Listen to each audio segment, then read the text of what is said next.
Agent Archer, please report to the war room. Thank you.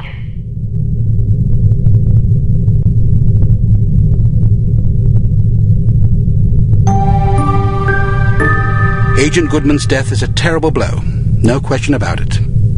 But although this mission was costly, it may well prove to have been worth the price.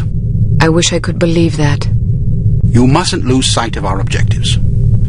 The sacrifice of any or all of us is a small price to pay to preserve the lives we will save if we are successful. Tom knew the risks. So did Bruno. So do you. Knowing the risks doesn't really prepare you for losing a partner. It certainly doesn't prepare you for losing two. Nothing can prepare you. The loss of an operative is never expected and is always tragic.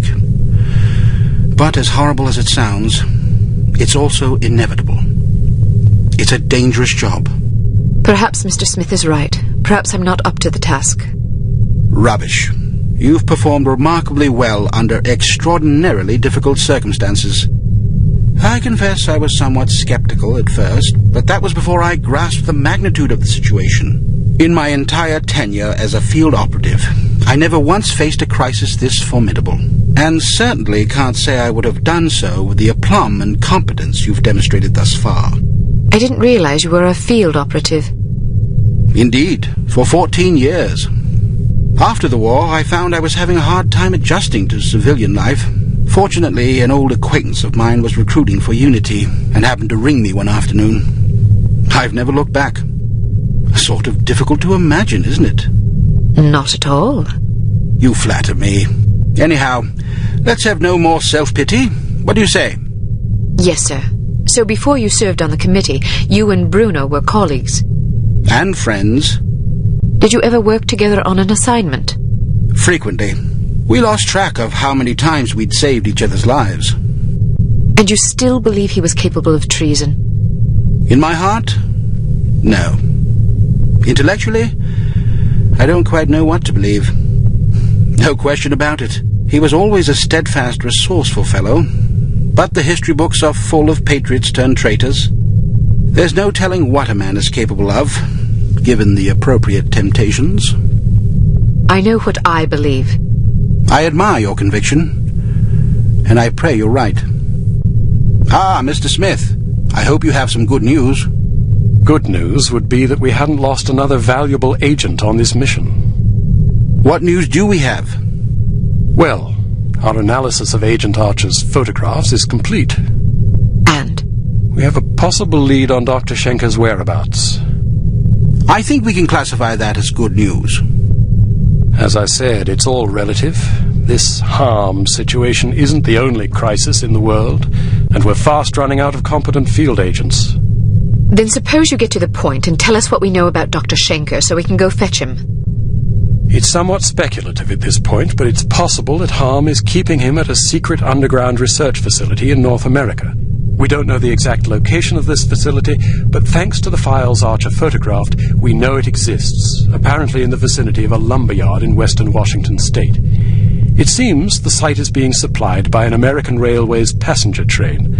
Records and research has dug up evidence of various trains making unscheduled stops in the area over the past 3 weeks. At regular intervals? Indeed, probably to drop off supplies and personnel. We're certain that at least one American Railways engineer is on the Harm payroll, although several individuals may be involved. We're looking into it. What's my assignment? Phase 1 will be to apprehend the engineer or engineers in question so that we can interrogate them. Once you're aboard the train... How exactly am I to get aboard? We'll smuggle you into the galley car. Lovely. Anyhow, once you're aboard, you will meet with a contact who will tell you precisely whom you'll need to detain. It is safe to presume that other Harm personnel will be aboard the train, so subtlety is advisable. Needless to say, seizing the conspirators will prevent the train from making its stop, so you'll have to be sure to detrain at the appropriate time. Well, after falling out of an airplane, I suppose jumping off a moving train can't be that bad. That won't be necessary. Once your objectives are complete, you must head for the caboose and detach it when you're near the lumberyard. We'll have an agent in place to switch the track and reroute you to an unused depot behind the lumberyard. This area is not likely to be heavily guarded, so you shouldn't have much difficulty getting through.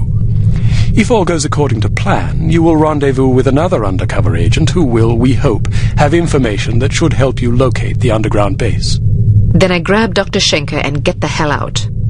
Precisely. We'll have a helicopter nearby awaiting your signal.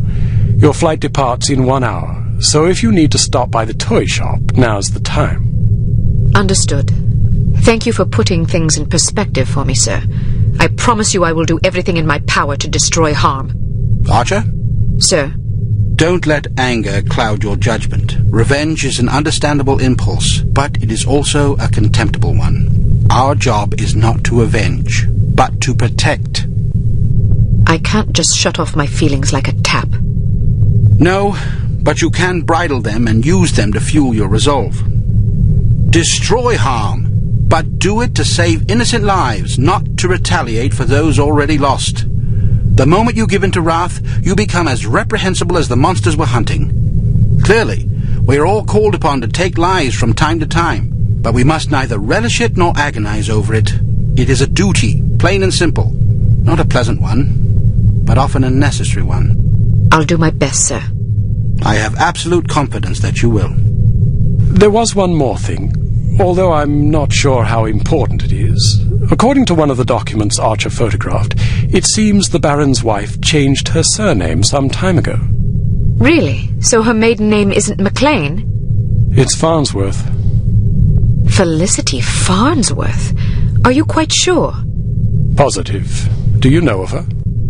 Aye, that I do. When she was 8 years old, her father, a wealthy banker, was involved in a nasty public scandal involving unmentionable acts with a 12-year-old boy. How dreadful. Mr. Farnsworth committed suicide shortly thereafter. Felicity and her mother, by all accounts a vapid socialite, were ruthlessly ostracized by their peers. Guilt by association, presumably. Furthermore, rather than inheriting the fortune she expected, Mrs. Farnsworth discovered that her late husband had left the family in inescapable debt. She went quite mad. Several days after being institutionalized, she hung herself. My word, that poor child. Felicity fell into the custody of an elderly aunt whose lifestyle was apparently rather more severe than she was accustomed to.